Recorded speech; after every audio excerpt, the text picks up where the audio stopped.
3,000 Canadians are in a life and death battle waiting for a new kidney. Some are left to languish on dialysis while searching for that perfect donor match. But now a new medical breakthrough could change all that. Our Beatrice Politi tonight with some incredible medical news. Every day, I still have roughly 10% kidney function 3 times a day. to cleanse my blood and to get all the toxins out. Dialysis kept Andrew Greenhow alive. His kidneys were failing. He needed a transplant. The wait list, from my understanding, from my blood type is about 10 years. I did not have any suitable donors that were blood compatible. It seemed as though Andrew was out of options. Historically, with kidney transplantation, compatibility or a match has been key. Ideally, receiving an organ from a relative or at least someone who has the same blood type. But now, modern medicine has made the seemingly impossible possible. April 19th, 2009. Fast forward to Andrew's 41st birthday and the gift of life he's about to receive, a new kidney. I feel great. Excellent. Ready to go. The donor? Greenhow's sister, Cheryl Greenhow. I'm so scared, but there's nowhere else I'd rather be right now. But here's the twist. Cheryl's adopted. There's no genetic markings. It's not only a different blood type, there's nothing that matched, like zero.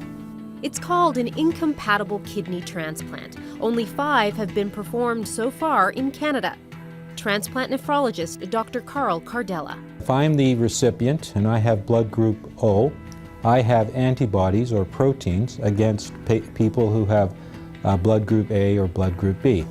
Now, that has been a major incompatibility factor. But over the years, we've developed techniques and approaches which allow us now to get rid of that harmful antibody, that harmful factor, away from the recipient so that that recipient will accept an organ from an ABO incompatible donor. How do they do it? They change the body's immune system from the inside out over time. It's called desensitization. We're taking out the antibody from his system and reducing it to a level that's safe so that the antibody in his system will be low enough so that he'll be able to tolerate his sister's kidney. This is intravenous immunoglobulin, or IVIG for short. It's liquid gold, a blood product made from up to 12,000 different donors and costs up to $5,000 per treatment. The way it works is really not very clearly known, but we know that it modifies and depresses the immune system safely so that the recipient, in this case, won't react negatively to the transplanted organ. The desensitization process can take a year or more. Recipients go through plasma exchanges, where the patient's blood is filtered to again remove antibodies. Little poke. There are countless blood tests of both donor and recipient to check on antibody levels. Each test a potential green light or a roadblock. The harder part for me has been all the testing beforehand and the roller coaster of wondering, am I going to qualify or not? Is this going to happen? It did. Receiving a kidney from his adopted sister is a modern medical miracle for Greenhow. This was the only option that I had left. Greenhow has felt that desperation before. He could barely function before he received his first kidney transplant 13 years earlier. I was going to work and I was coming home and I'd be flat out on the couch. It was just all I could do to continue working full time. The first kidney came from a compatible kidney donor, his father, Barrett Greenhow. As soon as that kidney was put into his body, there are instant changes. It's a change in personality, it's a change in behavior, it's a change in just what you can accomplish physically. The matching organ from Greenhow's father meant Andrew and his wife Lucy could finally conceive. They now have 3 children. I take a lot of credit for my 3 grandchildren because, without my old kidney in there, these other body functions wouldn't have, been back up to normal. But normal only lasted a decade. Transplant surgeon Dr. Michael Robinette. What does still happen is this problem of chronic rejection. It just gradually burns out, and it's this chronic rejection that eats away at the kidney and eventually causes it to fail. The doctors can't predict how long a kidney is going to last.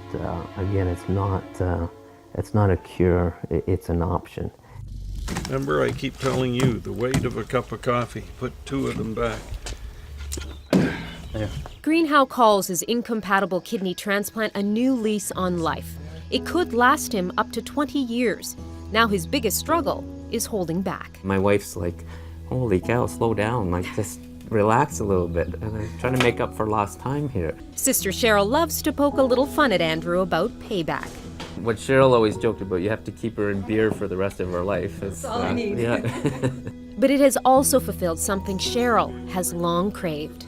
To finally put every comment to rest and finally establish a biological connection. No one can ever anymore say, he's not your real brother, you're not really brother and sister. I don't know what more I could do to establish a greater biological connection. Brother and sister know there are no words to express the bond they now share. How do you thank someone for the rest of your life to give me 10, 20 years of freedom from dialysis and just feeling 100% again? I think I would sum it up by a card that my kids sent to Cheryl after the surgery. And it was, thanks for giving my daddy back.